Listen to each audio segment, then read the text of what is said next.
In this episode of Brain Shaman, I'm talking with Sonia Azad about meditation.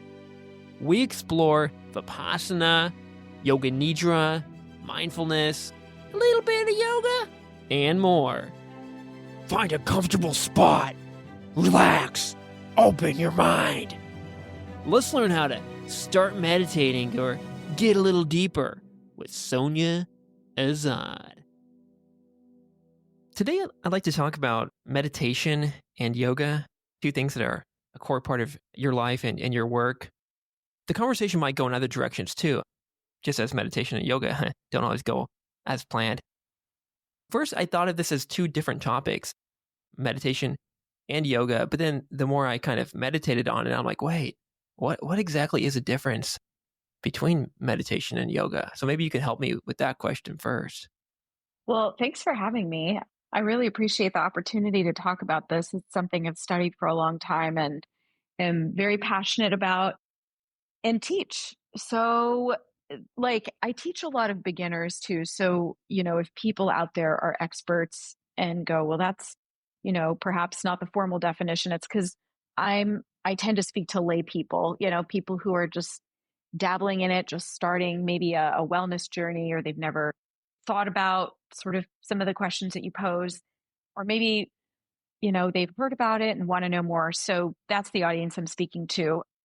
So, meditation, I'm trained in 23 lineages of meditation. There's not one way to do it. Typically, people consider meditation as something that you do seated and in stillness. A lot of times people assume that you're trying to, create this inner peace. And in order to do so, you have to clear the mind. None of that is necessarily true. So, first of all, meditation can look like sitting, it can look like laying down, it can look like walking, it can look like silence, it can look like eyes open, eyes closed. There's a lot of variation, a lot of different ways to meditate, depending on how you're doing it, what feels most comfortable, who you're learning from. And also, the notion that we're trying to create inner peace by clearing the mind is not entirely true, in the sense that it's not a forced thing that you have to do. So a lot of times, and some of my favorite teachers describe it this way, where you're sitting and you're like, oh, this thought is coming into my head. I just want to push it away. And so all of a sudden you're fighting with yourself and you're in the weeds of this internal monologue, essentially. And you're like, timer goes off or whatever. You're like, well, that didn't feel very peaceful. And so I often, especially for beginners, say, look, observe your thoughts. So become the observer of your experience. Let the thoughts come, let them go. At the end of your meditation, jot down a few notes. I was seeing the color orange, or I thought about this person who I hadn't seen in a long time, or, maybe you'll start to recognize patterns in what you're thinking about, how you're thinking or perceiving, what topics come to mind. And that's another way that you can start to figure out sort of what type of meditation might be most comfortable for you. So, right now, sound therapy or sound bath meditation, which are kind of two separate things, I'm kind of clumping them together, is very popular. People feel, oh, it's so soothing, it's relaxing, feels very restful for some people. And so, with the support of sound, whether or not you stay awake or fall asleep, you're receiving the benefit of this vibration that flows through your body that creates ease, let's just call it, right? A calming effect for the nervous system for some people. And some people prefer to sit in absolute stillness and silence, and that creates peace. For some people, either of these scenarios may actually create anxiety, or it could become a stressful situation. And so, the idea for meditation or beginner meditators is to start small. The other thing I want to distinguish in terms of meditation, and I can get really nerdy about this, so forgive me, is the difference between meditation and concentration. So this has become kind of a little tiny bit of a buzzy topic in the industry, because what we're calling meditation is actually focused attention or concentration. We are prepping ourselves to transcend, in essence, into this meditative state. And so a lot of these apps with guided meditations, that's what I have too. I'm a, as a teacher, whether it's online or in studio, I am oftentimes guiding people through meditations. So again, we call it that, but in essence, I'm helping people to train their brains to concentrate. And then meditation becomes sort of something that some people consider like almost like an out of body experience. So then we can kind of talk about yoga. What's the difference between yoga and meditation? A lot of times people say, well, yoga is a meditation in motion, which that is true if you've been practicing for long enough and sort of are used to perhaps where a teacher is going. You can take yourself through a practice, whether it's a vinyasa flow or it's a different style of yoga, a yin style, a hatha style, whatever. But that's not always the case, and especially not the case for beginners. So if you're like going to a yoga class, I usually tell people try it, 10 classes and then tell me what you think. Don't tell me what you think maybe the first 1 to 3 times, because you'll say, I don't know what just happened. I was kind of looking around to figure out what everyone else is doing. It doesn't feel like a meditation emotion. It just feels like your brain is on overdrive trying to keep up or figure out where to put your body in space.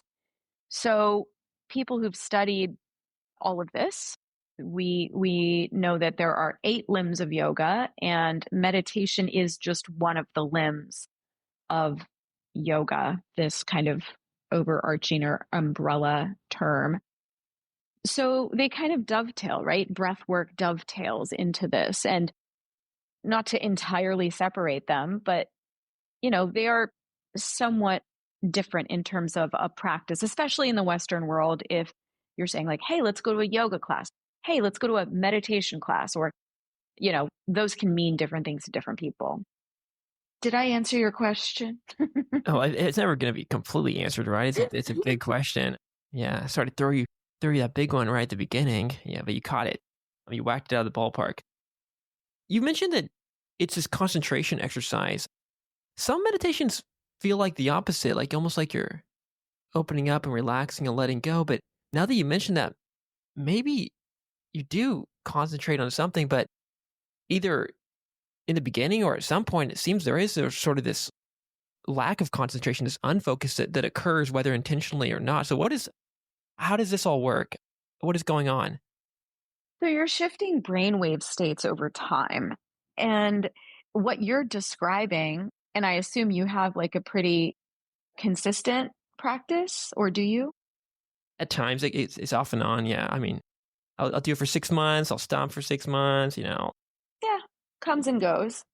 But it's kind of a feature of my daily life. I'll do these little mini meditations throughout the day. And I guess yeah, that in a way, but it's not like this what you imagine as a meditation. It's more like I'm sitting on the train or I'm walking around, and it's quite of a portable thing. I throw in for 5 or 10 minutes here and there. Yeah. Yeah. So like I think what you're describing is what a lot of people say, like, I could be meditating and washing the dishes. I could be meditating while cooking or making tea. I could be meditating while knitting a sweater. That's what I would call mindfulness. So you're practicing, again, this is like super, I think, nerdy, right? Like to the everyday person, sure, interchange the words, do what makes sense to you and in a way that feels like supportive. You're like, you know what? I am meditating right now on my couch, and it might turn into a nap, but I'm in a relaxed state. Great. And I'm, observing my breath, let's say. So there's got to be some sort of focused intention around it, I think, in order to call it a meditative practice. If you're walking and let's say you're not listening to music, you're mindful of your breath, mindful of your steps, you're looking at the trees around you, you're seeing butterflies and birds. And so you're awakening yourself to this present moment, non-judgmentally. And you're experiencing the fullness of life. That is, yes, that is mindfulness 1000%. So, if for me personally, if I'm talking about concentration, so like mantra meditation, a lot of people know like transcendental meditation, they give you a mantra, or metta meditation where there might be visualization components, yoga nidra, meditation for sleep. You're listening to my voice. I'm guiding you. Think about this, focus over here, do this, go there. So, all of that to me is what I would classify as concentration. Even focused attention meditation, where eyes are open, and I do this with my athletes, student athletes, pro athletes, my students who are athletes. And they really like that one because think about it, like we're so highly distracted these days. It's really hard for people to concentrate. And that could look like, everyone's kind of doing two things at once, two things plus. Like one of my favorite things is when I'm talking to a corporate group about wellness, I'm like, what's something you're really good at? And inevitably, someone in the audience, no matter what type of audience it is, says, I'm really good at multitasking. I'm like, you are absolutely wrong. I know that we love to think that we're good at multitasking. Like, oh my gosh, I'm really good at doing this, and this. But the brain doesn't work that way. And as a journalist, I've interviewed tons of neuroscientists and, people who say, I mean, I remember speaking to the Alzheimer's Association, and one of their spokespeople said to me in an interview, multitasking is like cigarette smoking for the brain. And I was like, ooh, that will stick with me. And yet, like, think about when you go out to a restaurant, or let's say you're just at a coffee shop trying to do work, there's all these layers of things happening. There's music, there's kind of the white noise of people chatting around you. Maybe someone's got a child who's crying or playing, and then there's a dog who's barking, and then there's the espresso machine, or, I mean, there's so much stimulation that simple acts of concentration have become really, really difficult. And so much so that, people now, like, they don't like silence. They don't like stillness. Like, I teach people how to be still and how to be silent at the very most basic level. So, we're just like the pendulum has kind of swung to this, what I would call kind of an extreme state. And then we wonder, like, why are we sort of a society of people who are chronically stressed? There's this low level anxiety or high level anxiety, depending on what's going on in seasons and things like that. Floods of news and information at a rate that we've never experienced before. So, yeah, I mean, just the art of practicing how am I going to concentrate on this one thing? I'm going to do this one thing really well. And then we'll talk about having this, transcendent experience where the edges of my body kind of dissolve and I start to see, this aura of light or whatever it is. And, here's the other thing with meditation is like people think, well, if I don't achieve that, then I must be doing it wrong. I'm not good at it. I can't shut my brain off. I always hear that. I just can't shut my brain off. Like, well, gosh, you don't really want to shut your brain off. Just again, be the observer first. And you don't have to affect a shape with your body. You don't have to force anything. You don't have to clear the mind. You don't have to do. You're kind of undoing is how I like to describe it. And just see what happens when you can just be. So maybe the opposite of meditation is something like multitasking, doing more than one thing. And our bodies and brains are kind of already in this world we're in, multitasking. We're hearing and we're seeing and we're smelling and we're moving. And then we're thinking about all different things. Our brain's kind of imagining all these different things. There's so much going on all the time, which kind of explains why earlier when I said, yeah, I meditate when on the train or I'm doing the dishes or something. I guess it's sort of a continuum, and you can only go so far in that doing one thing continuum when your eyes are open or when you're moving around or you're in the external world, especially the modern one. So Yeah, it makes sense. You have to kind of to maybe turn off a lot of the senses and turn off all of these actions, all these things pre-programmed into us, but also things that, we just do. So, yeah, stillness, silence, darkness, maybe. Yeah, like I love turning down, I say turning down the volume. It's almost like turning down a faucet or something. Turn down the volume on all that other stuff.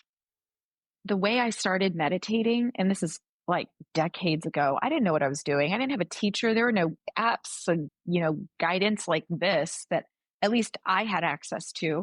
So I would just go into my closet. This was in my parents' house. Again, I was young, and I'm just like, I just need like a timeout. It's like a kid. I just need a timeout. Everybody shut up. And I would take myself into my closet, turn off the lights, sit in complete darkness and silence for as long as I could. I wasn't timing myself. I wasn't judgmental about what thoughts are coming to my head. I probably didn't even think of it as a meditation. I just wanted to sit in this like sensory deprivation sort of experience.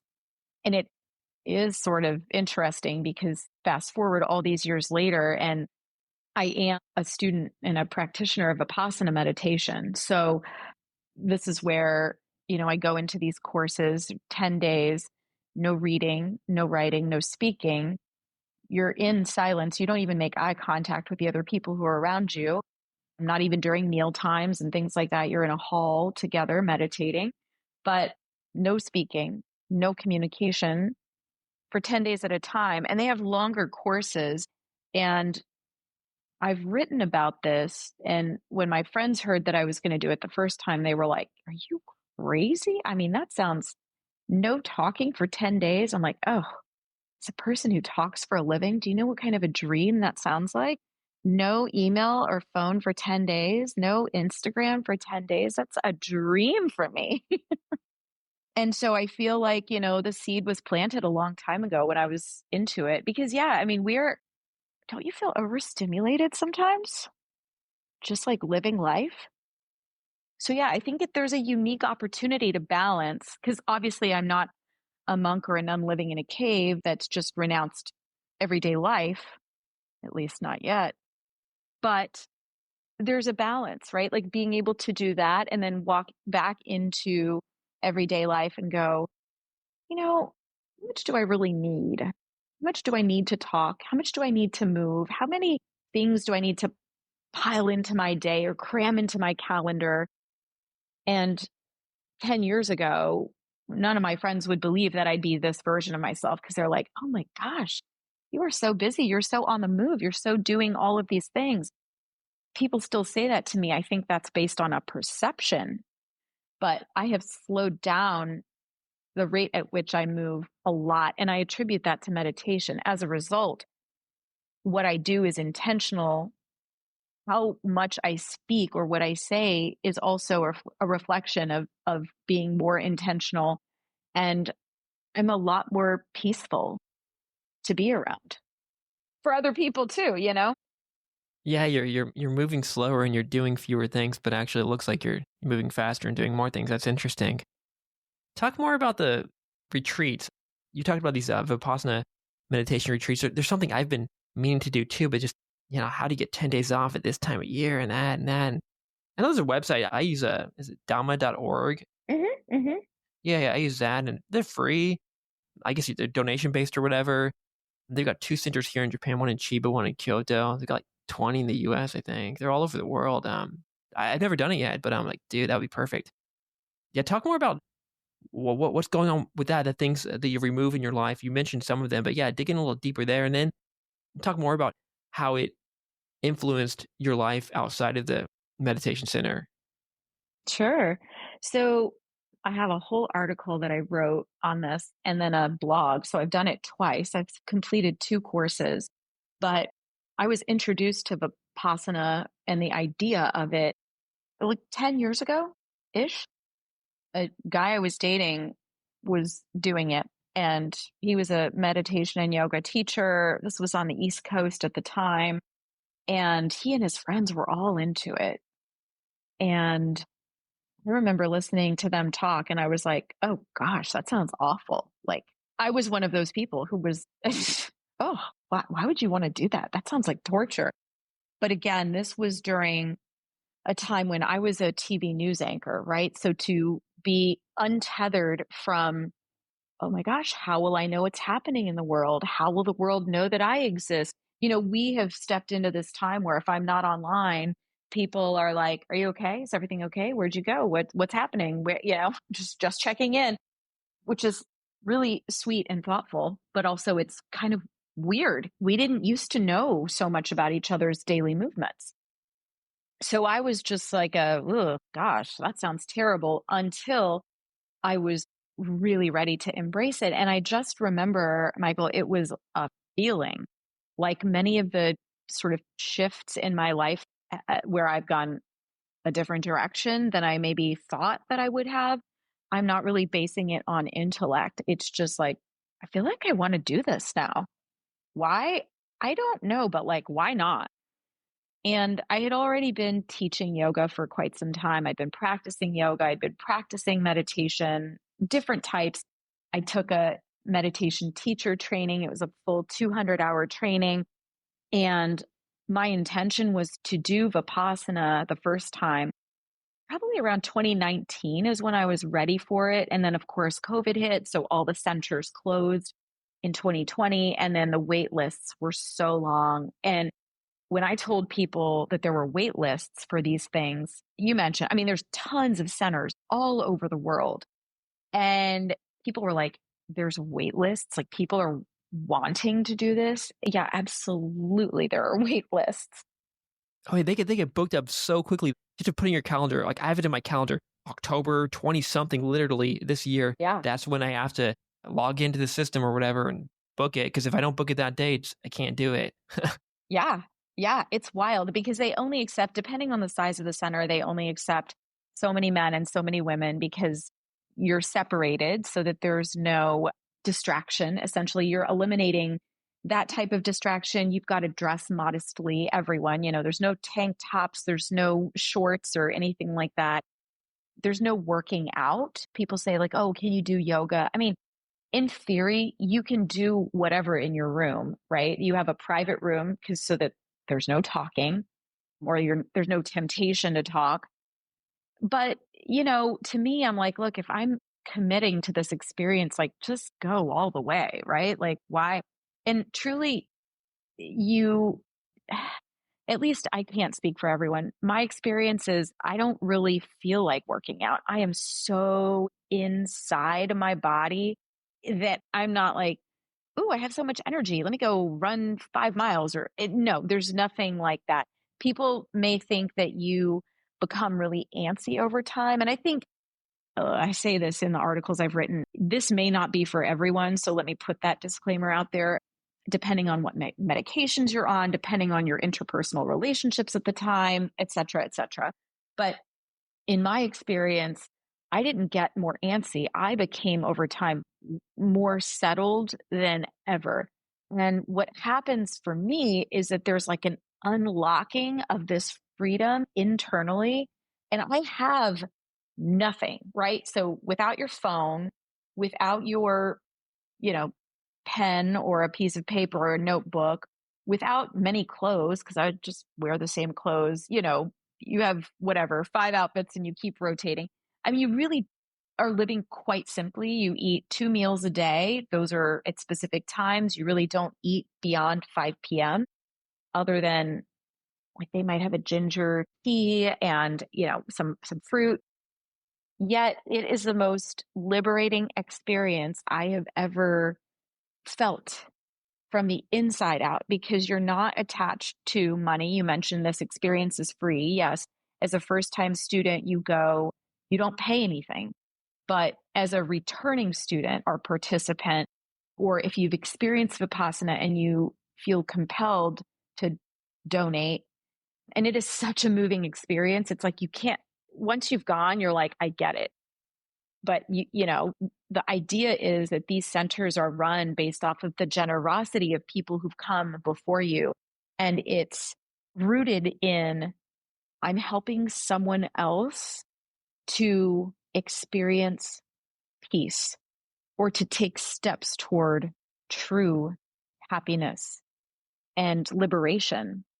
And liberation to me and to someone else who's walking down the street can mean totally different things. We are so chained by, whether it's golden handcuffs or items that we feel like we need, cars or jewelry or handbags or homes, or, it's the whole keeping up with the Joneses. It's the whole material girl in a material world. It's all of that. What more do we really need? If you don't have a sense of inner peace and stability, what do you have? And we have seen, right, like all these examples of bazillionaires who have everything seemingly from the outside, and they're so unhappy. There's a void still. They're so angry. They're so, they have these, what one of my teachers calls like delusions of the mind, right? Anger and frustration and impatience and jealousy. And so what do you need then? What do you really need? And I come away from these Vipassana experiences like thinking, just live off of nothing. And, I don't want to say that fades over time. It fades a little bit because, you just get back to the laptop and back to work and back to, all right, I've got to do this in order to make that and then earn this and that, and then you're back in that cycle again.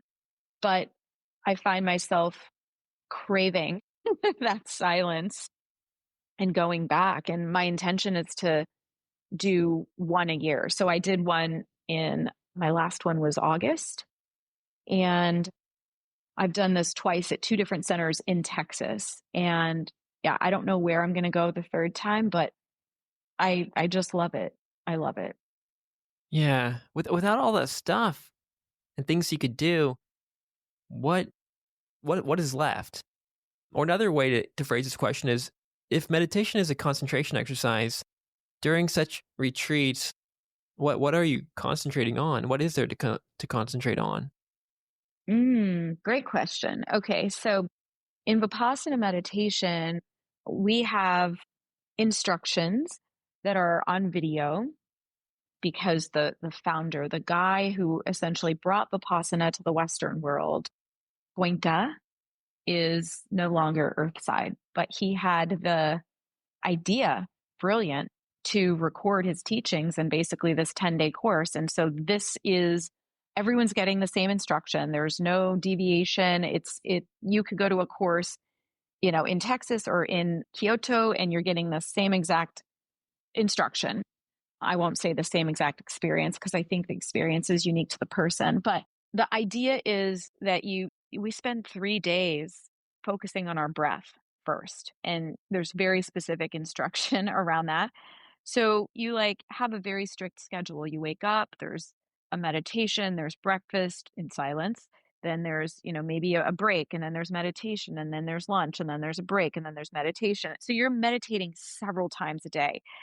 And instead of there being guidance throughout the meditation, you're sitting in a hall with 40 people or 80 people, again, depending on the size of the center.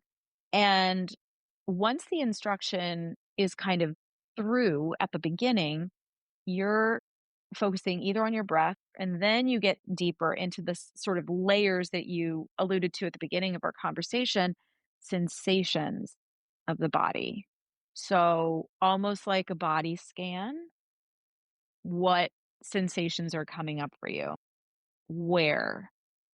And the idea is to not create craving or aversion. So you want to remain, as we're taught, equanimous. And I love this word, this equanimity. You're kind of the calm in the midst of chaos, the eye of the storm. With all of this stuff happening around me, how can I remain non-reactive? And it's a really good practice. For me, truthfully, I think some of my friends are so irritated by me because some friends, depending on the story they're telling you on the phone or in a relationship or something, they expect you to kind of throw fuel on their fire and get really angry with them. And oh my gosh, I'm going to be so expressive now. And I'm generally historically, I've been a very expressive person, both with my face and with my language, with my body. I'm like, I'm in it, tell me more. Very excitable. But this form of meditation kind of just quiets all of that a little bit. So you're looking at things from various perspectives. You're listening more intently. You're responding versus reacting. And then you're also kind of like, not everything warrants a response from me. Again, going back to how many words am I saying today? Is it all necessary? Probably not, So you're really kind of a student and an observer of yourself.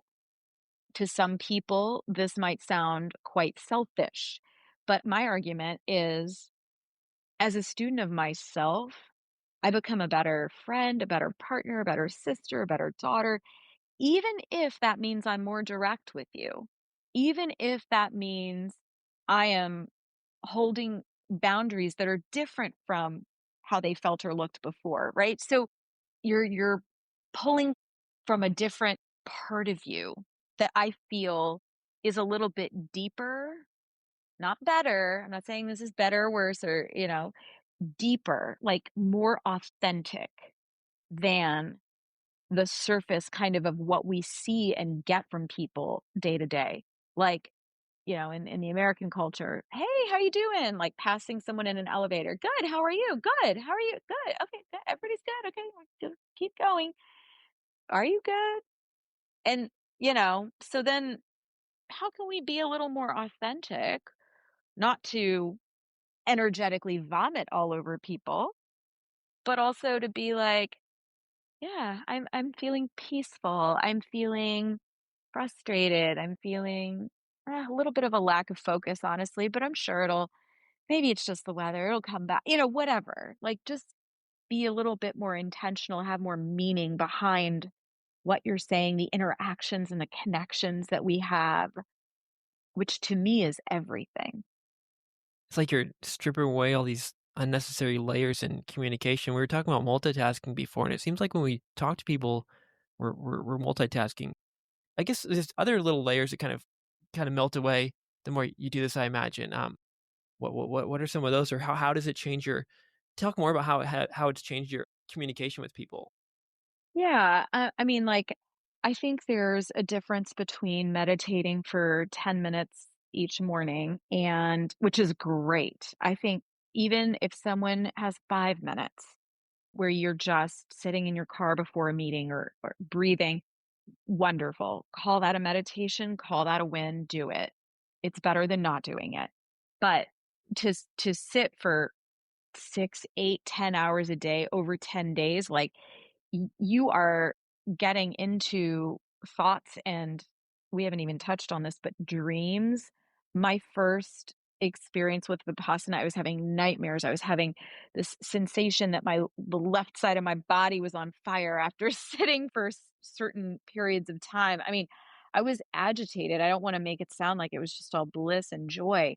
The second time around, I was in a better headspace just based on what was happening in my life. So I was more at peace. As a result, my experience was more peaceful. I also didn't have the, sort of fear around how is this going to be? Am I going to make it? Is this going to be weird? I don't know what to expect. And so I think those layers of thought I didn't have as much the second time around.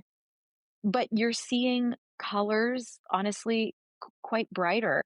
We would have these gaps, like little breaks, even if it's a 10-minute break. And I just remember walking outside and seeing a rainbow. And usually, what would we do? I think there was a double rainbow. We would grab our phone and get a video of it and share it or tell the person next to us, oh my gosh, look at this. Isn't that so cool? In those moments, we're actually missing the thing that we're looking at, right? So instead of all of that, I get to sort of watch the butterfly or the turtle or the bird or the spider that's created this web over 10 days. I mean, the things that you notice, it's almost like you're looking at a microscope. And you also, why I love it is similar to why I like to travel. You feel like you're so small and yet there's so much that can come out of this one small person. I think a lot of times these days we feel like people want to be really big. Like, I want to be known. I want to be famous. I want to do all of these things. I want to go to all these places. I want people to see it. And I'm like, there's something so beautiful about going somewhere. You mentioned Laos. When we were talking earlier, yeah, I loved it. I was in the middle of this town and I'm like, I knew no one. How did I end up here? What am I doing here? What do I want to do here? What's the meaning behind me being drawn to this place? And also, how do I feel here? And it was like magic at every turn for me. And I think being able to feel comfortable in all of these foreign experiences, I won't say started in Vipassana, but Vipassana kind of connects me to nature, to myself, to others in a way that I'm not sure anything else does. Now, we've been calling them, we've been referring to these courses as retreats. I call them courses because, and the word retreat right now, because I lead retreats, I don't teach Vipassana because you can only be a teacher of Vipassana if that is the only thing you do. So there's, similar to transcendental meditation. I don't teach those two things.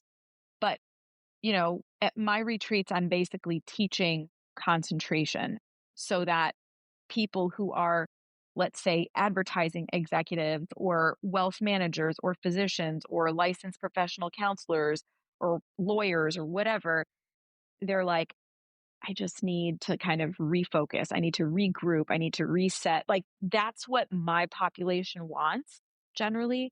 So when I'm talking about a retreat that I would lead, it is totally a different experience. I mean, people have their phones, they're taking pictures. It's very, we stretch them in a way physically and mentally that is not probably part of their everyday life otherwise. However, Vipassana is more intense, let's call it, version of that, where you really are stripping away as much distraction as humanly possible. It's cool how you answer that question because I asked about communication and then you opened it up in this bigger, wider lens of like communication with not just people, but with the objects and animals and the world around you. And like you're perceiving and receiving this information in a more clear way and you're seeing things. Maybe by not meditating enough too, you start to like forget like how much communication's going on between you and the entire world. It's not just you and people. Yeah. Yeah. I mean, how many times have you, or maybe you've heard this, someone's like, I just drove from point A to point B and I have no idea how I got here. Right. Or how many times do we eat food? And it's like, if I asked you, what did you have for lunch last Tuesday? You'd be like, what? I don't even remember yesterday. Or you walk into a room and you're like, what did I come here to grab again? Right. So we're lost in something. It feels kind of cloudy, maybe a little sticky, like a spider web or whatever. And meditation for me has always been a little dusting off of the cobwebs or just a purification of the mind, really. I always hesitate to say, especially for beginners, a clearing of the mind, because then again, we go into that thought of, I'm not doing it right. I can't do that. It's too hard. A purification of the mind. It's like a little vacuum. But you taste your food in a different way when you can't speak to anyone or make eye contact with anyone while you're eating. You taste the sweetness of the apple, you hear the crunching, or the flavors of a stew that really pop out. Like, it's incredible. So yes, and one of the most meaningful moments for me in this second round, because I was actually a server at our center. So I helped to prepare the food for everyone else and, was cleaning the kitchen before and after and setting up breakfast and lunch. And so this woman came up to me, and because nowadays I was like, look, okay, we need a board. We need to be writing gluten-free and dairy-free on certain things. People have intolerances or allergies. And so this woman came up and she was an elderly woman at the end, the last day everyone can break silence and it's really fun actually to see everyone's personalities. And she said, I could sense how much love was poured into this food and so much care and so much attention. We are silently navigating these buffets, right? Like thinking, okay, does something need to be refilled? Let me make sure to write the ingredients of this food on the board so that they can read it, so that no one is having some sort of reaction that we don't want them to have. So in that sense, like I just thought, wow, that's a different form of communication. She felt loved, she felt communicated with through the food, through how we were setting out and preparing the food. I never thought about stuff like that before, and now certainly when I go to restaurants, I'm like, I just look at my food for a second, maybe a second longer. Thank you for the hands that prepared this food, that produced this food, that delivered this food. Like, wow, just to pop open a can of soda water or to push two buttons and have a cup of coffee, like, think about where it came from, right? Even the flowers you might buy at a market or a grocery store, where did that come from? The grapefruit that you eat, like, and I'm just talking about single ingredient things, right? And then when you start mixing and blending and seasoning, and it's incredible the communication that comes through when you really think about path of all of it and the abundance around it. And so this goes back to the feeling of like, what more do I need? Like, we are consuming so much, whether it's through our ears or our eyes or our mouth or our nose.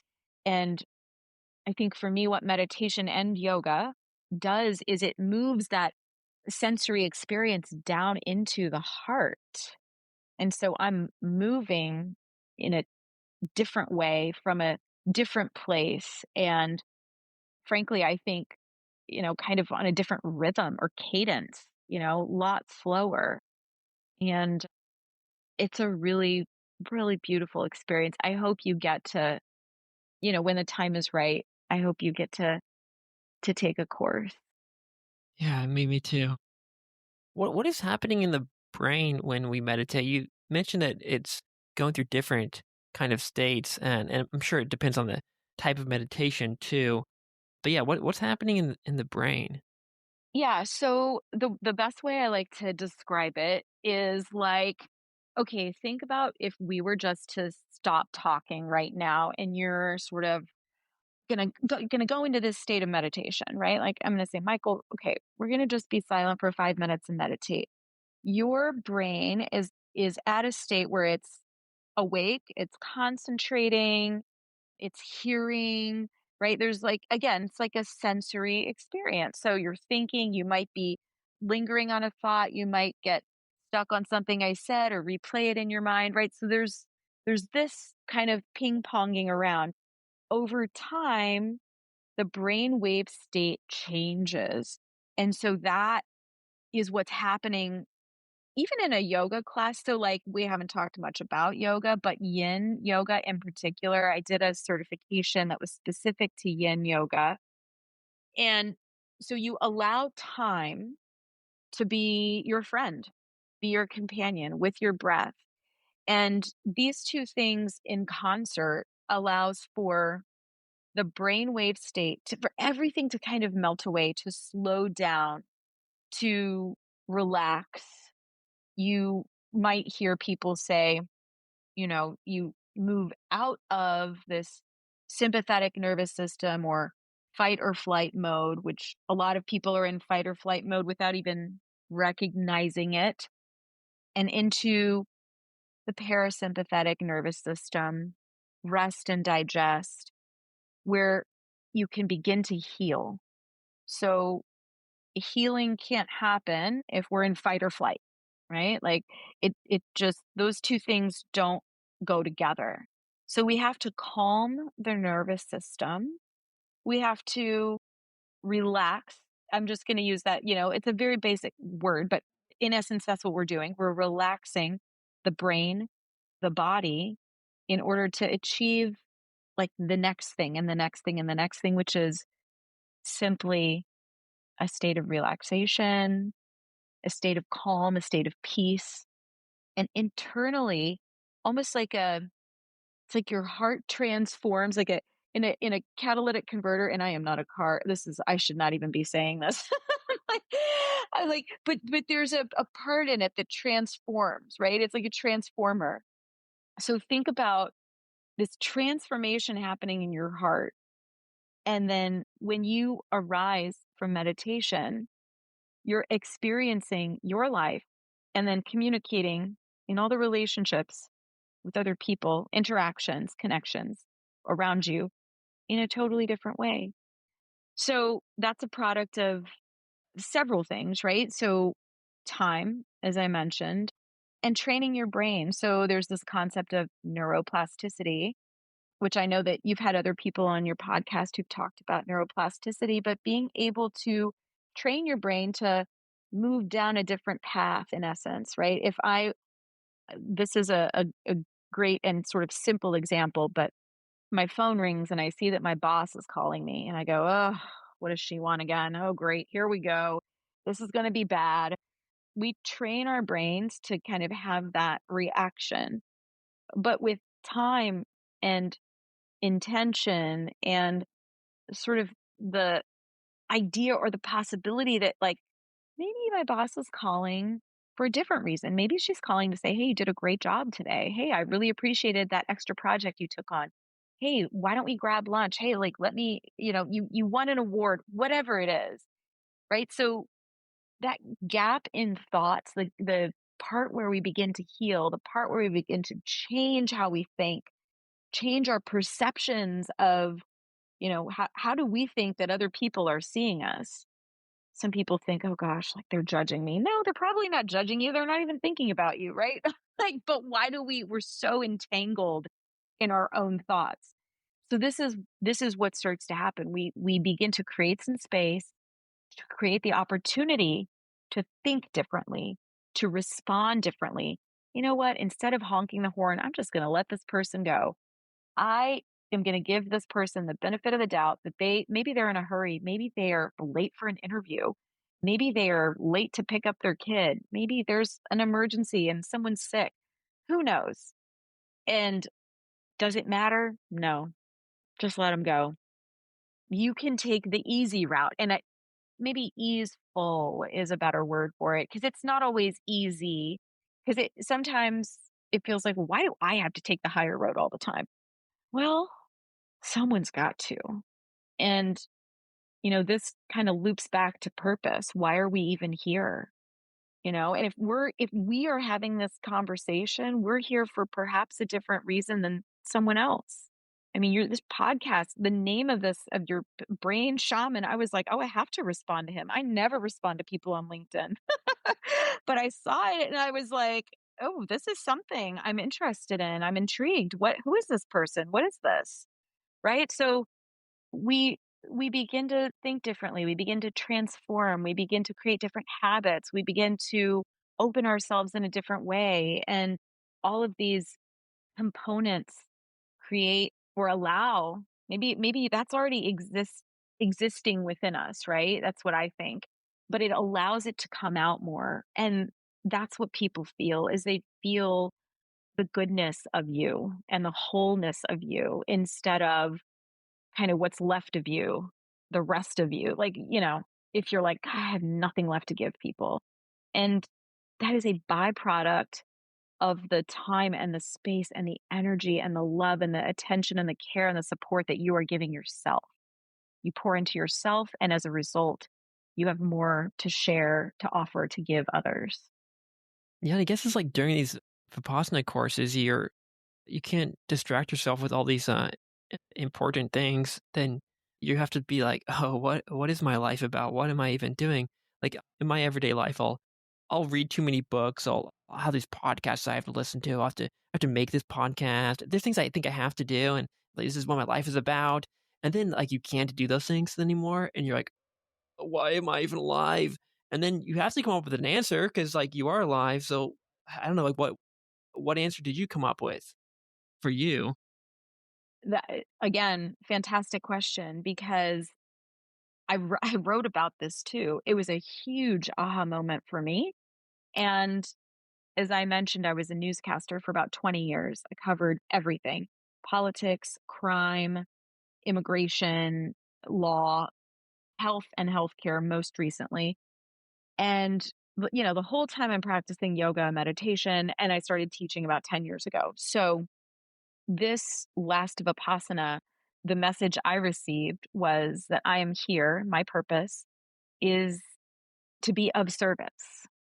Like, and when you go, I mean, okay, to be of service, like, what do you want to do? But with that, what do what does that mean? That sounds very vague, but it's like, but wait a second. When I wake up, I tend to myself first because, as I tell all my students, I'm like, look, ask yourself, number one, because most people, they do tend to others. You know, everyone around us gets everything first. And then it's kind of like, ugh, what do I have left for me?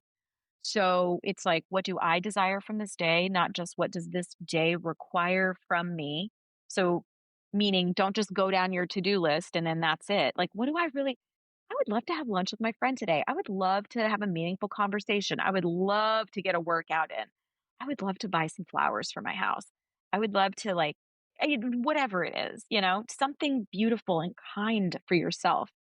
But to me, that idea of being of service is like, well, that is what I'm doing. I'm listening to people, I'm caring for people, I'm making connections that help them feel better in their bodies, stronger in their minds.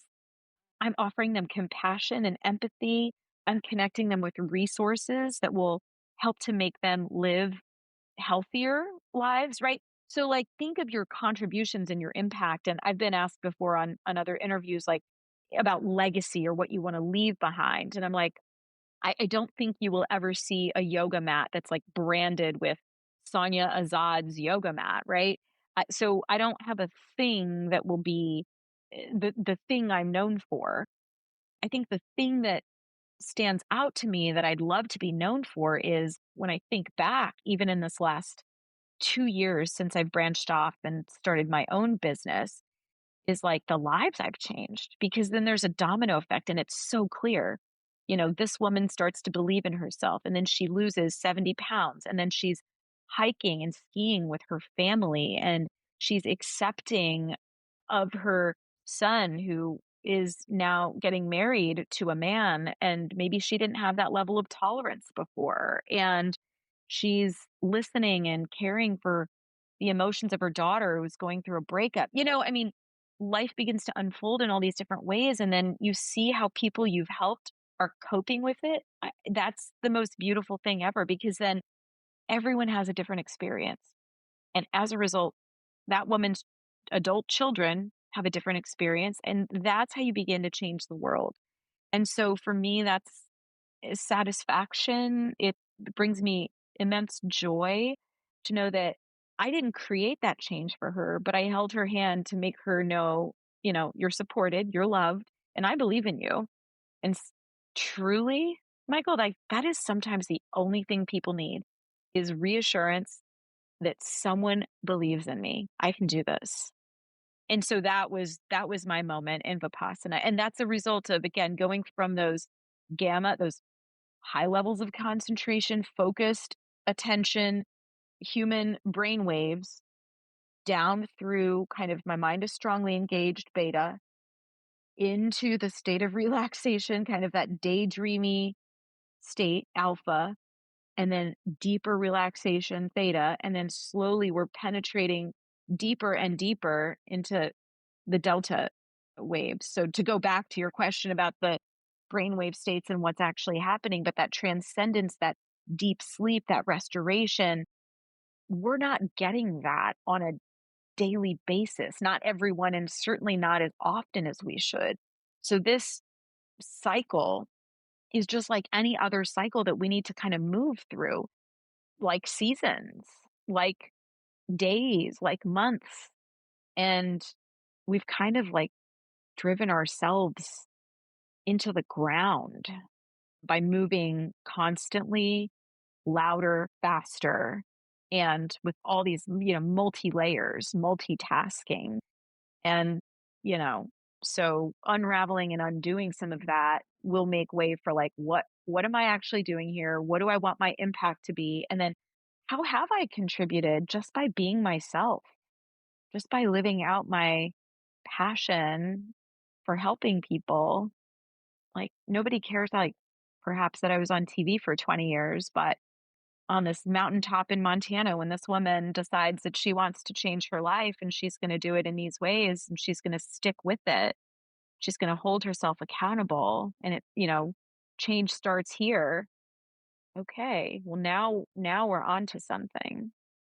And it seems you have a special sort of soft spot for people in these difficult transition phases in their life. You have a podcast, The Shift, where you guide people, through things like menopause and marriage and divorce and retirement and immigration and aging and all kinds of things like that. These sort of, I mean, you've said before, I've heard you say that we're always transitioning. Life is transition, but there are these sort of these big moments, and meditation itself is sort of this deliberate entering of these, shifts in brain waves and your brain changing and you changing. So, but then you come out alive and you come out happy. So before I was like, how does this podcast connect to your overall other things like yoga and meditation? And now I'm starting to see it. Maybe it's kind of a preparation for, or kind of a medicine for these kinds of stages in our life. It is. Yeah, it's a little elixir, right? Because, well, the main reason I started that podcast is because after 20 years of doing like 2-minute interviews on TV, and you're right, I do love talking to people, clearly. But I feel like connection is sort of the main thing, like the main kind of joy of life. We connect in so many different ways. Yet sometimes we stay so surface that we don't get to hear everyone's stories, and everyone has such interesting perspectives and wisdom through their experiences.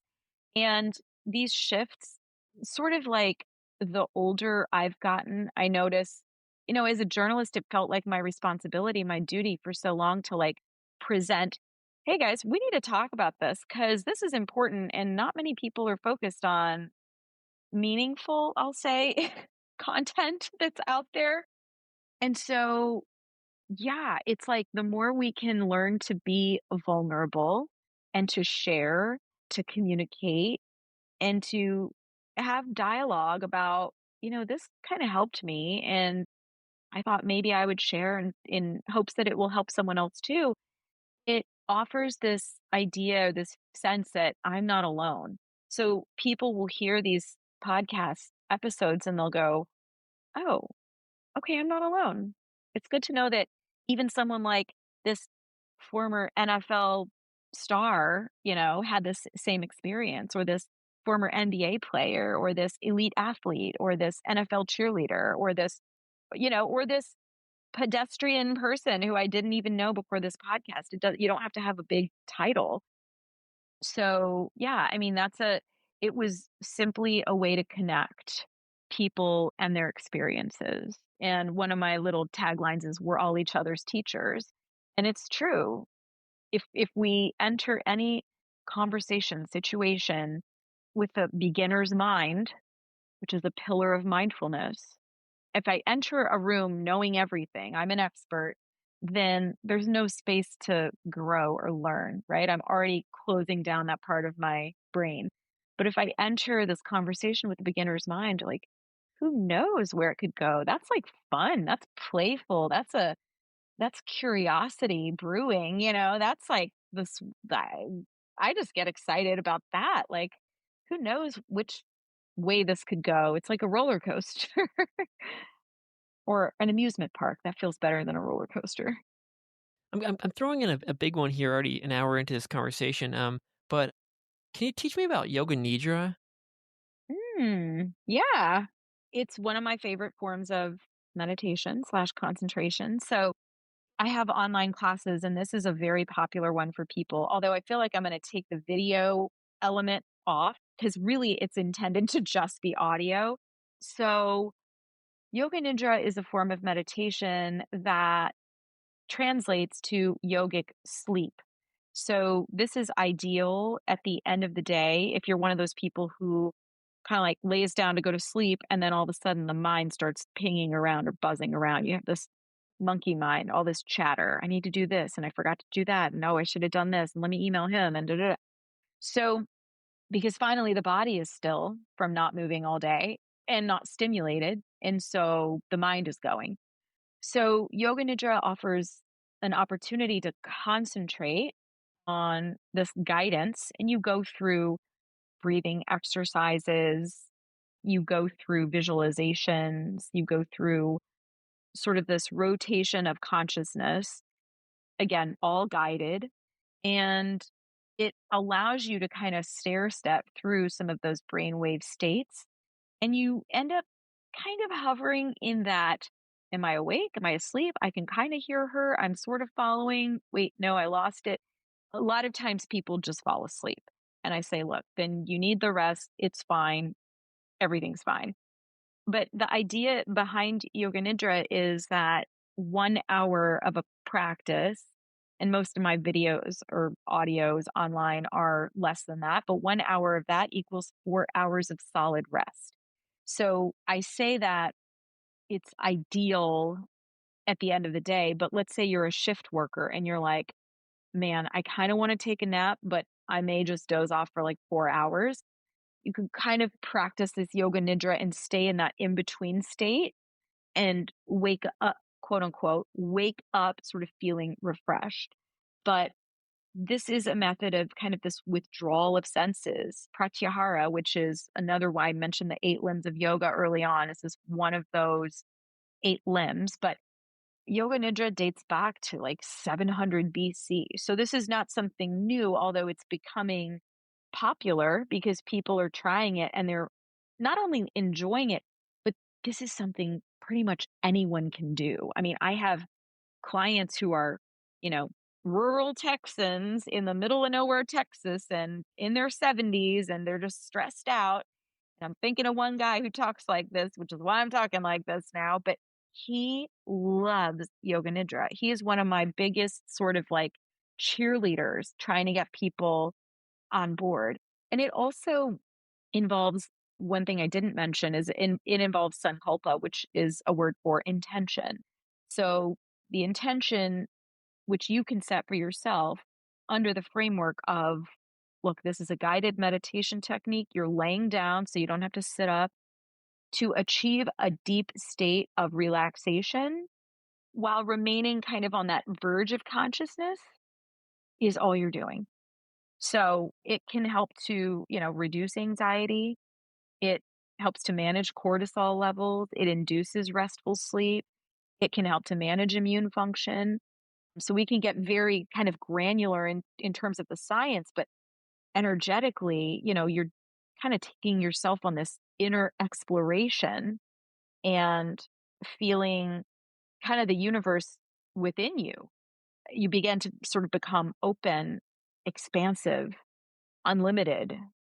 And that again kind of goes back to that sort of transcending that to me makes meditation really fun. It probably makes travel more fun afterwards too, because if you're entering this sort of explorative kind of open state, I imagine like the way you travel might have changed as well. Yeah, I mean, thankfully, I was a kid who started traveling with my parents pretty early on. Both my parents are from the Middle East, and so we were on planes and going to Europe and Asia as kids. And so I was exposed to a variety of different cultures, languages, and food, everything. And I just loved it. I loved being different, seeing different, feeling different. And that's just, I guess, my karma. But I think what it's allowed for when I can, I hesitate to say this, but compare myself to even some of my counterparts, my colleagues, my friends who I've traveled with. Yeah, I'm far more compassionate, more patient, more willing to kind of ride the waves of uncomfortable things in travel or experiences like taking bucket baths in India or trying to navigate going from point A to point B with really not knowing kind of how long it's going to take, where you are, the train. Oh, now there's a transit strike. Okay, move from a train to just being flexible and resourceful. If you don't have patience when you step into situations like that, if you don't have the compassion for other people, their language, their culture, their food, yeah, in those ways, it's a highly different experience from like I think what some of my friends even would tolerate, right? So But yeah, I mean, you become a better friend to yourself, right? If you spend the more time you spend with yourself, you learn to befriend yourself. You also then become a better listener to others, whether that's, in transit or at home. And you're kind of planting these seeds of kindness, of healing, of surrendering, as opposed to divisiveness and polarization and, sort of my way or the highway, right? Like, no, that's not what we're here to do. Not to shame certain places, or to glorify others, but you've traveled to many different places around the world, and I wonder, like, if you found some places easier to meditate in, or just it's easier to be mindful, and others it's a bit more non-meditative or non-mindful kind of place. Again, like, every place is great and every place has terrible things at the same time, but have you found sort of some special places that like, "Oh, this place was really, it felt like my inner world in a way." Mm. Yeah, I mean, so I love the mountains, and part of where we're attracted to me, because I do believe in like astrology. I've looked at my natal chart. I've looked at my natal chart over like a world map, like where are kind of these sweet spots of life for me. But I love being in nature. I love open spaces. I love mountains. I love water. So places that have been reflective of me feeling peaceful. I mean, I mentioned Montana earlier. That is just like big heart flares going off when I'm in places like that. New Zealand was another one that just felt so magical to me, not because of a particular place that I went and saw and experienced, but just how the whole thing felt. And I've lived in so many big cities, Houston, Dallas, Chicago, Washington D.C. I lived in The Hague for a while. I lived in Paris for a while. Like, despite loving the conveniences of big cities, there's a constant buzz that you can't really shake off if you're waking up to sirens and concrete every day, you know? I just the first place that I thought, like, maybe a little too much energy for me, I remember my travels to China, and I loved the experiences there for so many reasons, but I was also like, "Golly, this feels overwhelming," in terms of spatially kind of just pushing your way through places, traffic, the smog, you know? So 2 things can be true, right? Like, can coexist, the beauty and the like, I remember the flavors of the food and seeing some really interesting pockets of immigrants in some of the neighborhoods in some of the cities. I remember thinking Shanghai was such a cool place, but for me, like, the packed inness of people in some of the places I've visited has made it that's what makes it harder to feel settled. And I love Thailand, but Bangkok is one of those places for me that I'm like, "Oh my gosh, this is a lot." The airport is a lot, the people are it's just, oh, it's, like, big, it takes forever to get places, I'm just like, "Woo, this is a lot." But Laos is nice. It's got the mountains, it's got the water, it's got all that. Oh my gosh, I know. That place is really special, really special, and I still haven't figured out, like, why am I drawn to certain places and not other places? I've been to all of Central America. I love, love Latin America. I haven't really been drawn to Eastern Europe for a while, and I don't know why, but the Arctic Circle, I visited Finland, Lapland in winter, so underneath the northern lights, and that feels incredible to me. I'm not a huge fan of being cold, especially not that cold, but there was something that drew me to that place in that time, and there was a stillness and a peace about that in the darkness, that will stay with me forever. So, yeah, and there's so much more of the world left to explore. I mean, I'm not really one of those people who's like, "Oh, I zipped in for 3 days, and so I've checked off another country," and I would love to think that I'd get to see and experience and explore everything in one lifetime, but I don't think that's possible. Yeah, and this is another kind of passion of yours, it seems, you kind of have this blog where you write about yoga and meditation and these health practices, but then interweaved throughout the whole thing is all these travel lessons and adventures. It gets me thinking, like, perhaps this outer world that we're in, sometimes it manifests as like a whole country or city or something like that. It's kind of a reflection of what's going on inside, and maybe the more a culture meditates, maybe it'll change the way cities and things are designed. We can't really control that, and I don't know how much that is the case, but it must be to some degree. But at least your own home and your own environment, your workplace and things, that must certainly change. How has your environment changed as a result of all this, like say at home or how you work or whatever, and how we can maybe recreate or redesign our workplace or home or whatever to be more conducive towards things like meditation?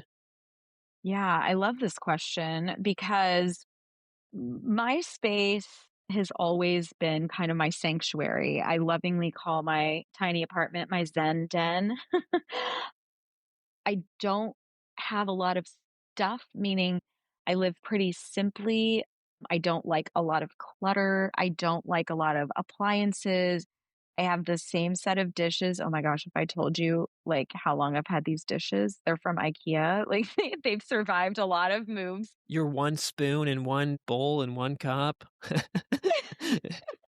Not exactly that, not exactly. Like I have a set of 4, but I just, it's like, yeah, I love living simply. And I downsized actually after I left my corporate like main anchor job, TV news job. And that was scary, but to live lighter is so fun for me.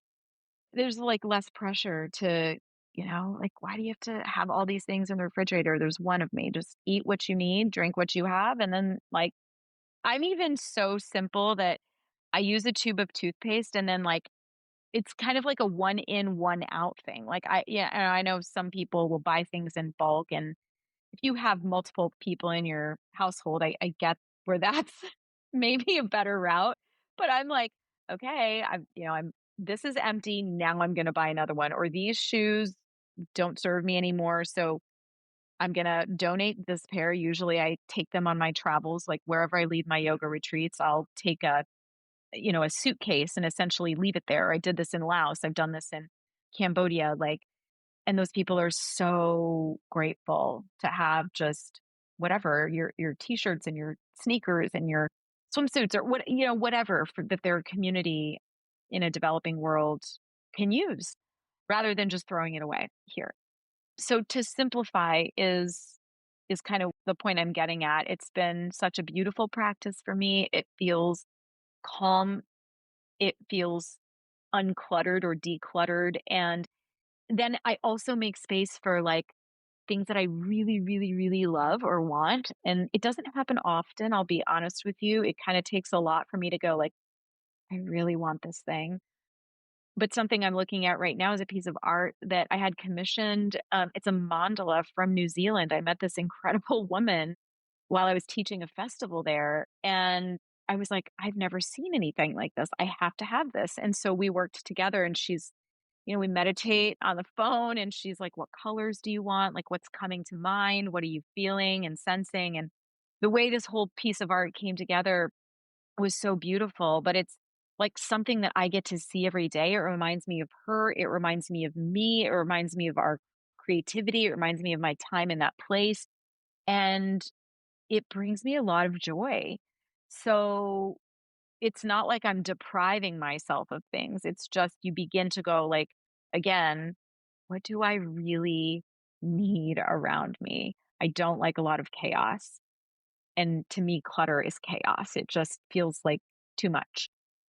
In terms of setting up a space in your home for meditation, there's 2 spaces that I love to share with people.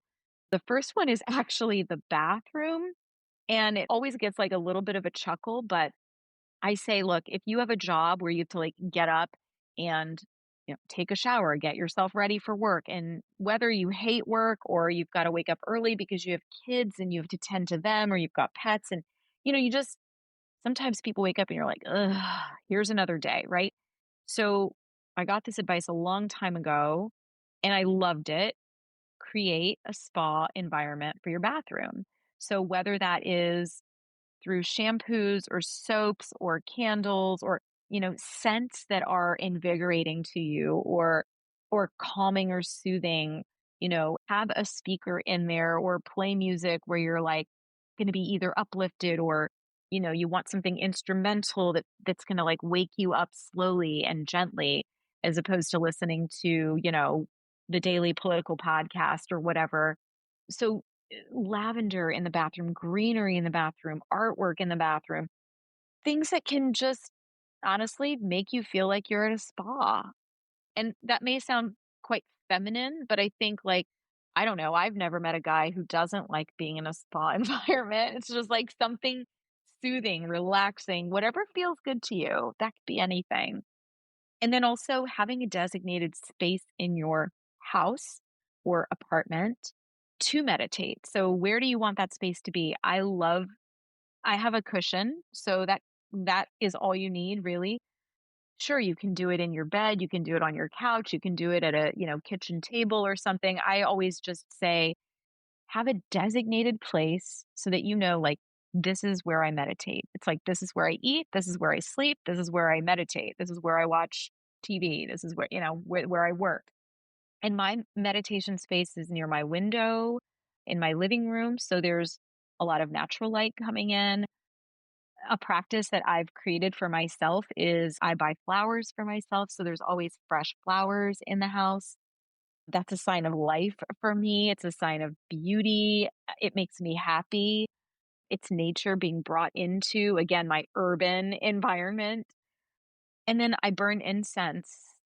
Usually while I meditate, my favorite incense is a Nag Champa. It's kind of a sandalwood scent. And for me, this invokes a sense of familiarity at this point, calmness, peace, grounding. And so I can sit for ages. I mean, if I didn't have anything else to do, I could sit for an hour at a time at this point, which again, 10 years ago, or maybe even 8 years ago, if you would have said that to me, I'd say, you are insane. There's no way. But at this point in my life, I'm certain that I could even extend that time period and be really happy, really content. And, it's a product of practice. It's a product of trial and error. Oh gosh, I've tried guided meditations in bed and on the couch, and you've got to remove distractions, right? So I live alone, so this is a very easy thing for me to do. Is just there's no dogs or cats like kind of crawling all over me. There's no children knocking on a door or a spouse that's like making noise in another room. It's yeah, I have a very peaceful space. But go back to how I started meditating. I was in my parents' house, so there's other people in the room, my sisters and my parents. And so you go in a closet, lock a door. It's just as good. Yeah, and you mentioned doing like 6 hour, 7 hour meditations too. Even I know you said like an hour, but even that's like, oh my god. And I've talked to some people about meditation or about psychedelics, and the two kind of start merging together too. I imagine it must get pretty funky in there after hours into this, or even an hour. What is like? What is it like? What kind of things emerge in such long meditations? Yeah, so like 10 hours, what I mean is like throughout a day. So in these Vipassana courses, yeah. So you're sitting for an hour and a half and then you're getting up for 10 minutes and you're sitting for another hour and a half or, some people can sit for 2 hours at a time. I think depending on sometimes it's the physical body that's your limitation, not necessarily the mind. You can sit using an L back seat or, I mentioned my cushion. I can use the back of my part of my couch as a support for my back. And that is what I recommend to people who are starting out. You want to learn how to sit comfortably. I have a 5-minute video on this. It's called like preparing yourself for meditation. I should really put that on YouTube because right now it's in my library of classes, but I think that this could help a lot of people. It's just essentially how to set up for meditation to ensure success. And success means you can sit for like a longer period of time than you normally would. You could, though, do this in a chair.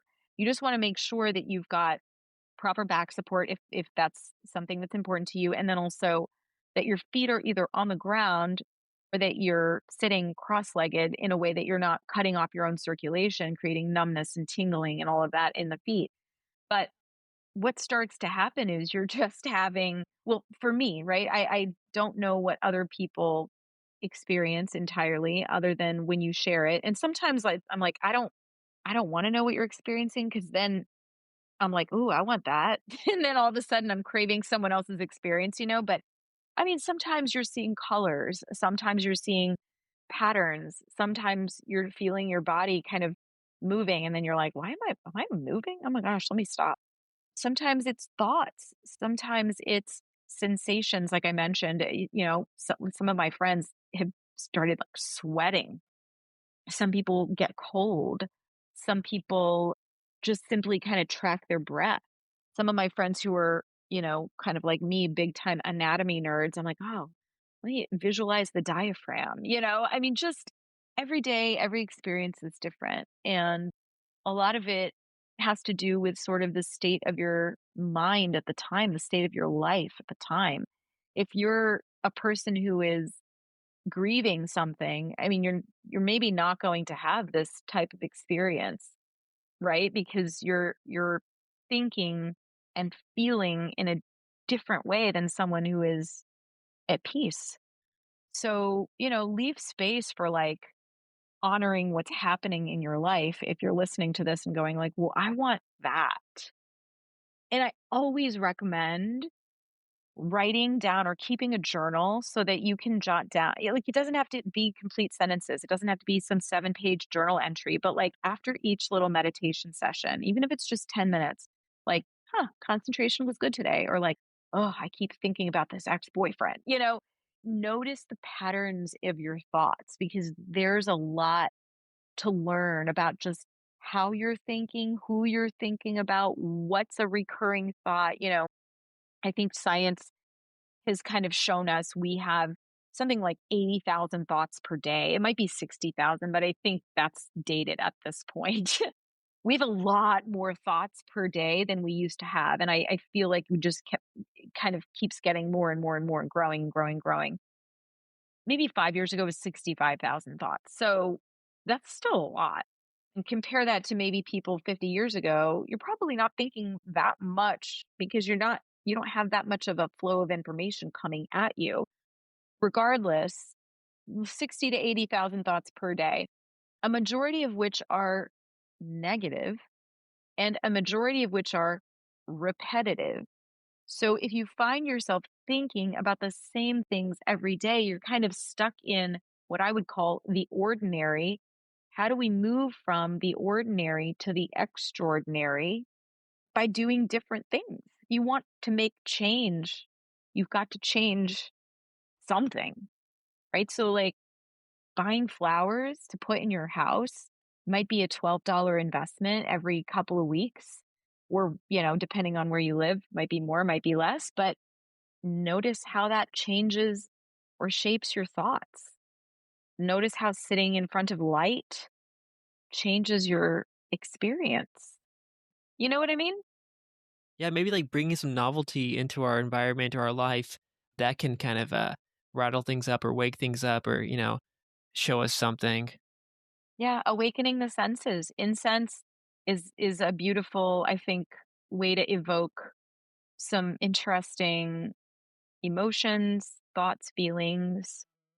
It's said, that the smoke rises, kind of a message or conversation with source, universe, God, right? So it's an opportunity to connect with something, someone, some way beyond yourself. So for people who still think, well, meditation seems awfully selfish, it's like, well, it can start here, but the ripple effect, the impact is, kind of extended far beyond what's even imaginable, I think. What are some other things we can do to prepare for a meditation? Things such as food, technology, or more likely, probably the lack thereof. I think in terms of, I'm going to say the same, I'm going to give you the same answer for both, which is to Get a full night's rest. We talked about that deep sleep earlier, right? Like the restorative sleep. You really don't want to have big meals where you're stuffing yourself or alcohol or technology in your space, in your bed, in your, 15 minutes before you're trying to go to sleep. So give yourself an evening routine similar to the morning routine. Like developing routines and rituals is such a beautiful part of life. It can become a tradition, even with your partner or spouse or with your kids.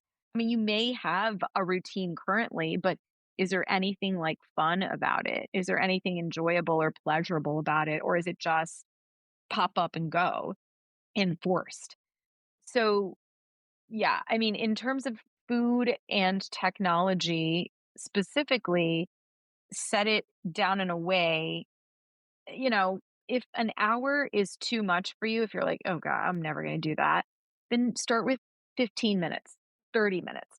I do sleep with my phone now in a different room most of the time. And you can set, there's parameters on these iPhones, right? Like you can set do not disturb, you can set limitations for the apps. You can set certain numbers to push through if somebody calls you in an emergency a couple of times. So play with those settings. And, you know, if we're chained to habits that are not going to support us in terms of this deep and restorative sleep, then we're not going to wake up rested or possibly even in a good mood. We're going to want to kind of lay around in bed and then we're thrusting ourselves into this like chaotic morning quote unquote ritual or routine. And the day kind of is just, you're like two steps behind all day long. And this is very, from a very American perspective, I think. But I do feel like people around the world can relate to this depending on where they're listening from. So I'm always going to be an advocate for nutrient dense foods that are supportive for your health. Knowing what that looks like and what that feels like for you is going to vary person to person. I'm not, really one to push like veganism on someone or, do the keto thing or whatever people are doing these days. Like balanced, healthy, nutrient dense meals are a way to take care of yourself. And technology, look at us right now. Like technology has connected us. So I'm not a person who totally poo poos technology either. And I think how we use it is what's important. And meditation has taught me to be more intentional, right? So I'm more intentional about who am I going to respond to, in what way, when I have the capacity, what does that look like so that I'm responding with kindness and not just because I feel like I have to. And it just facilitates and sort of fosters like really loving connections, I think. It's a better version of you. You're showing up as a better version of you than just like giving people kind of this, yeah, she was cool, I guess. If people want to connect with you or learn more, where can they go? So my website is, I always say I'm easy to find, Sonia-Azad.com. And I always have to spell it. It's Sonia dash Azad, Azad. And on Instagram and all the other socials, it's like Sonia Azad TV. So Instagram is kind of my go-to, but I have a pretty solid and lovely Facebook community as well. It's Sonia Azad dash health and wellness. But honestly, the website takes you to everything you need and more: classes, podcasts, blogs, like you mentioned, retreats, and LinkedIn, where we met. And I guess we should give a shout out to my friend Jake, Yoga with Jake. I was on his podcast. He had me on when he was visiting Dallas, and that's how you found me. So, yeah, it's just so fun. All of these beautiful connections. Yeah, and we I guess we focused on meditation today, which was great. We didn't dig too deep into yoga, and that's fine. Maybe that's another conversation. But yeah, meditation. I think this was a good kind of a little intro to it for people who want to get started or who want to dive deeper into it. If people do want to get started meditating, say they're a beginner, how do they decide what kind of meditation to start, or Where do they go? And I guess like a third part of this question is like, are there any other resources you recommend besides your stuff? Besides my own. Yeah, so I would say, like, so my blogs, honestly, I've got a lot, and there's more coming out. In fact, my web team keeps feeding me like, "Okay, we're gonna do, answer this question about meditation now." I'm like, "Oh my gosh, I feel like I've written this already," you know? But to their credit, there are a lot of people curious about this topic. So hence all the meditation blogs. But, I love the app Insight Timer. You can have there's free features on there and you can find a voice that you like. You can find a teacher that you like and kind of go, okay, I'm gonna listen to some of hers. You can break through categories by time or by, maybe you want a sleep meditation, maybe you want something energizing or a gratitude meditation or, so there's a lot of different ways you can play with it. I know people like Headspace, people like Calm. Those are some of the big ones. But also depending on where you live, like we have meditation studios popping up now all over the place in the US, around the world, in different cities I've lived in and visited. So you can do something as simple as Googling meditation studio if you want to go somewhere. I think the notion of going somewhere sometimes is cumbersome for people, but really the reason that that's an important first step for beginners is because it holds you accountable and it gives you, if you don't have that meditative space in your home, your apartment, it gives you a place to go, a sanctuary, right? And then that becomes part of your ritual, whether it's on the way to work, coming home from work, and you don't have to have specific clothes to meditate. You can meditate in your work clothes. Maybe that's what you do for part of your lunch break. You could meditate in your car.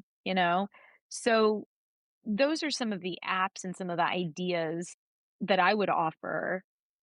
And honestly, the internet is your best friend when it comes to sort of discovering different forms of meditation. One of my blogs talks about, okay, so you're trained in 23 lineages. How do I know what's what? It's a bit of trial and error, just like yoga, because not all yoga is created equal. Not all yoga teachers are created equal, meaning there's going to be a little bit of guessing at the beginning. Like, do you want a more invigorating class? Do you want something more restful? Do you need to go slower? Are you recovering from an illness or injury? Knowing the right type of yoga or meditation to choose for you is what's going to change the game, I think, for you. Maybe a better way to kind of like a better analogy is kind of like if you're starting a fitness routine and you're like, I don't know, should I go to indoor cycling? Should I go to HIIT? Should I go to Pilates? Should I go to Legree? Like, should I go to, I don't know, kickboxing? Where should I start? I always tell people, like, start with walking, right? Like, simple, start simple and then begin to build your strength, begin to build your endurance, begin to experiment, begin to ask questions. The more you hang out with people, your friends might change, right? Your community might change. Go to events, go to workshops, especially if you see the word beginner in something. And the more you start to hang out with these people who have the same interest and have the same desire for self development, for introspection, for growth, for evolution, for transformation, the more you're like, oh, this is cool. Okay, this is my new community. This is amazing. I'm gonna dabble in this. I'm gonna see what happens here. Hey, do you guys want to go to this class? Because like I've heard some good things about it, but I'm not sure. I don't really want to go alone. So finding these points of accountability for yourself will help, especially at the beginning. And it's hard to force. I've talked to people who go like, "Oh, I wish my husband would come with me," or "Oh, if only somebody, my neighbor would be whatever." You know, it it's all in perfect time. Like, we can't force people to do things based on when we want them to do them. Maybe they'll come around, and if not, that's why you have friends, communities of people, or, some of my clients have started bringing their adult children to retreats with them, and they have, like, this incredible bonding experience with, mother-daughter or husband-wife even, or brother-sister. It's really cool to see the different ways in which it can all grow and connect. So, start inside, start with yourself, maybe by yourself, and see where it goes. Thank you, Sonia. If people want to get more information, yeah, go to sonia-azad.com. Everything's there. Thank you so much for having me. I told you I'm a big nerd. I could talk about this stuff forever. So I appreciate the enthusiasm and your insightful questions.